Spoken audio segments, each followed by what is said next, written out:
Dobrodošli, dragi moji, na kanal Aurorine kuhinje. Danas imamo vrlo malo namirnica, nikad manje, znači za jednu predivnu starinsku pitu koju ste verovatno i vi jeli kod svojih majki nekada davno. Ova pita vidim da je zaboravljena. Ne treba nam fil, znači sa sirom, kao što pravimo obične pite, već nam treba samo mlijeko i jaja. Pa ostanite sa mnom i pogledajte ovaj savršen recept.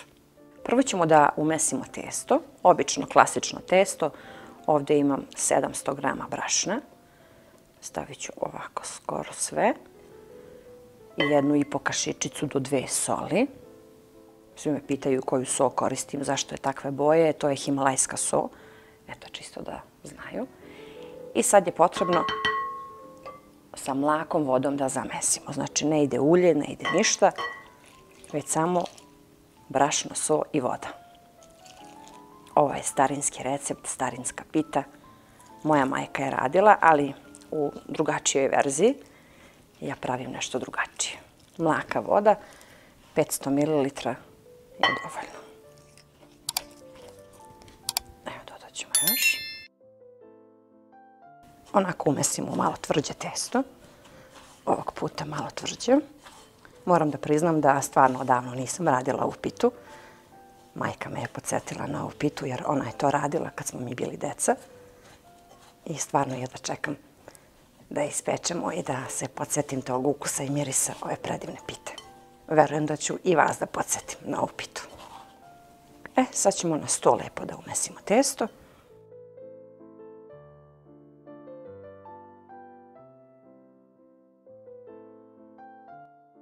Sad testo delimo na 2 dela, da dobijemo 2 jednake lopte.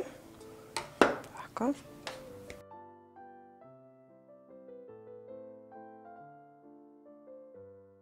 Evo, pokrijemo krpom i ostavimo samo 10 minuta da nam odstoji testo. Evo, posle 10 minuta testo nam je odstojalo. Ja sam otopila nekih pola putera, onako na sobnoj temperaturi.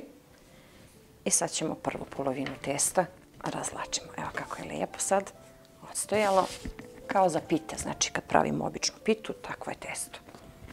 I sad ćemo ovo da razvučemo tanko. Sad se odmah lakše razvlači zato što je odstojalo testo. Puno je lakše. Ovo se pita jako brzo pravi jer nema čekanja. Samo tih 10 minuta i to je sve. Bez kvasca, bez narastanja. Ovu koru razvučemo onako što tanje. Evo kora kako je tanka. I sad je sečemo ovako na trake. Kao što smo jednu pitu radili sa prazilukom, samo što je ovo totalno nešto drugačije. I ovaj otopljen puter. Sad, ova pita se radi na mast. Znači domaću mast je moja majka koristila. A ja sam to promenila, ja sad koristim puter. Jer moji više vole taj ukus. A vi ukoliko imate masti i volite taj ukus, slobodno stavite. Evo, premazala sam cijelu koru. I sad je potrebno da svaku ovako uzmemo i prevučemo ovdje. Malo razvučemo, oblikujemo kao jedan tanjir. Čisto malo. I sve tako jedan preko drugog. Jako jednostavno i brzo se pravi. Zato treba ove kore da budu jako tanke, da bi nam pita bila lepša. Da ne bude testana i debela. I samo dodatno ovako malo razvučemo. Testo je lijepo i baš se lijepo razvlači. Ovo ponovimo isto i sa drugom loptom. Sa drugom parče testa. Isto radimo kao i sad ovu. Malo podvučemo ispod. I to nam je ta prva kora koja je gotova. Sklonimo sa strane. Pokrijemo krpom. I ovu drugu isto tako razvučemo, premažemo i sklopimo. Evo ja sam odradila isto kao i prvu ovu drugu koru. I nju ćemo da sklonimo, a radit ćemo ovu prvu. Pošto je ona malo odstojala, stavimo malo brašna, pošto ona svakako treba da odstoji 10 minuta. I sad nju razlačimo. Ona je već počela da pravi listiće. Razlačimo je onoliko koliko nam je velika tepsija, a onda još za ovu dubinu, znači još nekih 5-6 cm veća od tepsije. Moja tepsija je 33 cm. Stavimo ovako tepsiju i otprilike nekih 5 cm da nam pokrije, znači da nam bude ovako da možemo da je, evo samo malo još. I sad je prebacujemo. Tepsiju sam nauljila, stavila sam putar, može obična domaća mast. Ostavit ću ovdje na krpu. Ovako. I da nam pada preko. I sad ćemo polako da spustamo i da zalepimo za kraj tepsije krajeve. Radimo pažljivo jer mora da bude kora cijela, ne smemo da je nigde pocepamo jer trebamo da stavljamo fil koji je tečan. Jako pažljivo mora da se radi jer može pita da vam ne uspe ukoliko je pocepate negde. Slobodno ovako malo preko neka vam ide i svudje dodatno ovako pritisnemo. Jer sad će tu da nam dođe druga kora. Samo vodite računa da nigde nije pocepano. I slobodno je ovako pritisnete uz zidove tepsije. Sklanjamo sa strane. Ovdje imam pola litra mlijeka. Ovdje ćemo da stavimo 5 jaja i malo soli. To ćemo da umutimo i to je sve. Umutit ću 5 jaja posebno i to samo sjedinimo sa pola litra mlijeka. Dodamo malo soli i to nam je fil za ovu pitu. Ovo je inače pravi recept za starinsku kosovsku pitu koja se zove prpeć. Moja majka je radila drugačije i to je neka kao vranjanski prpeć. To je skroz drugačiji način izrade testa i postupak svega od ovog što ja sad radim. Ovo ćemo sad da umutimo samo malo i sjedinit ćemo zajedno. Dodat ću malo soli i to ćemo da sipamo ovdje u mlijeko.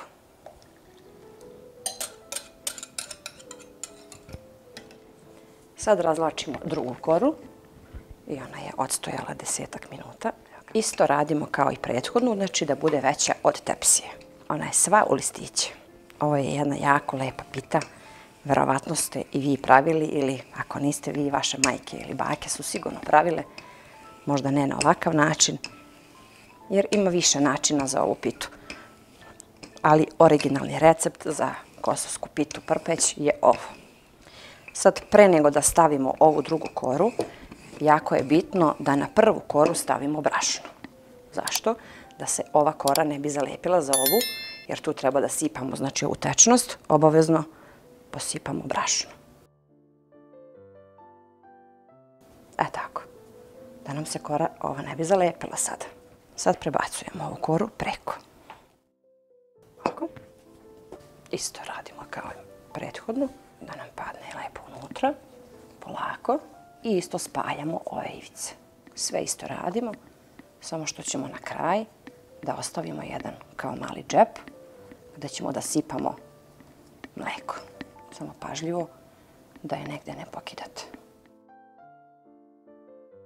To je taj prostor koji je dovoljan. Evo ovako. Znači svugdje lepo zatvorimo, a jedan mali džepčić ostavimo gdje ćemo da sipamo sad mlijeko i jaje. Sad uzimamo znači oba dva dijela koja su dobro spojena i samo ovako kao pravimo mali rolat na dole da se to lepo zatvori i pritisnemo. Znači jednostavno, bitno je da gore lepo spojimo na početku, da nema otvor i samo ovako polako kao neki mali rolat spustamo na dole. Jako je bitno da spojimo te ivice. Jer gore na početku kad se lepo zatvori i kad smo sigurni da nema nigde otvora, onda sipamo mlijeko. Obavezno pre sipanja uzmemo jedan tanjir, stavimo da bi nam tepsija išla na dole i uzmemo ovaj džep i punimo džep. Sipamo sve.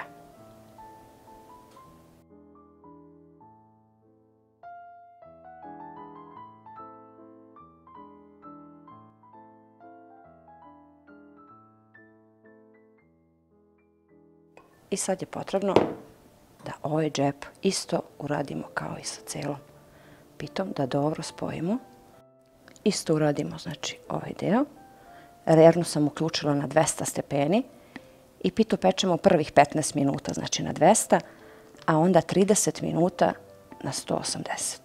Evo, nigde nije iscurelo. Sad ćemo da spustimo ovaj tanjer. Nadam se da je sve u redu. I sad ide na pečenje. Odozgo može samo malo da se stavi putera ili masti. Čisto samo ovako pomalo, ne smete da stiskate. Ova korica je jako tanka, nego stavite ovako negde po malo putera ili masti ili ulja. Sve zavisi s čime budete pravili ovu pitu. Evo sad mogu da je nosim na pečenje. Gledajte kako unutra ima, koliko je to puno mleka. Savršeno. Evo, pogledajte ovu lepotu, kako je ona narasla. Kako je ovo lepo, vidite. E sad ćemo da je ostavimo ovako da se prohladi. To je tako krckavo i listavo.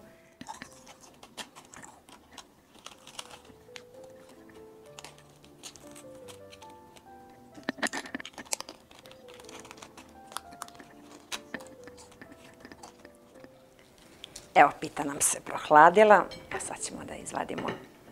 Ona se lako vadi.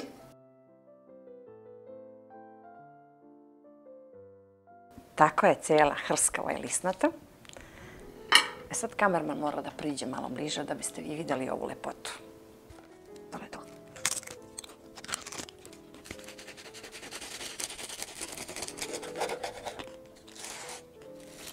Cijela je hrskava. Ukusna. Meni se sviđa zato što je sa puterom i onda taj ukus je drugačiji nego na masti. Evo je. Pogledajte vi ovu lepotu. Ta pita je, znači, broj 1, verujte mi. To je nešto savršeno. Vidite vi ove listiće. A ovaj preliv koji smo stavili, to jest mlijeko i jaja, pogledajte, kao da smo stavili sir. A ovdje nema sira. Pogledajte korice.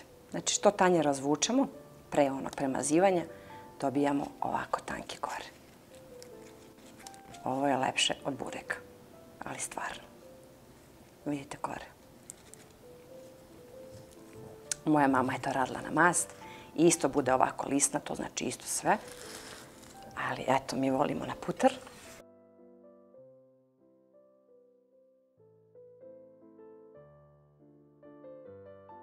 Jedna savršena starinska pita.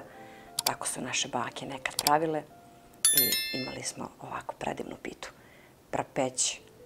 Prepeć, znači kako je ko zove, u našem kraju se tako zove. A kakav je to ukus, ovo morate stvarno da probate. Ovo savršenstvo. Ovo je nešto posebno, drugačije, nije ono što smo navikli da pravimo, običan burek ili obična pita. Vidjeli ste priprema koliko je drugačija.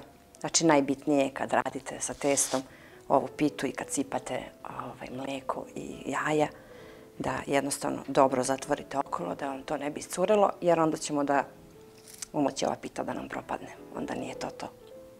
Stvarno morate da budete vešti, malo da imate veštine i malo sreće i dobijete ovako predivnu pitu. Ja se nadam da će ovaj recept da vam se sviđa. Nije teška, samo malo treba da, eto, budete uporni. Nadam se da će da vam se sviđa, pišite mi u komentarima. Hvala vam puno što me pratite i vidimo se ponovo sa nekim novim receptom iz moje kuhinje.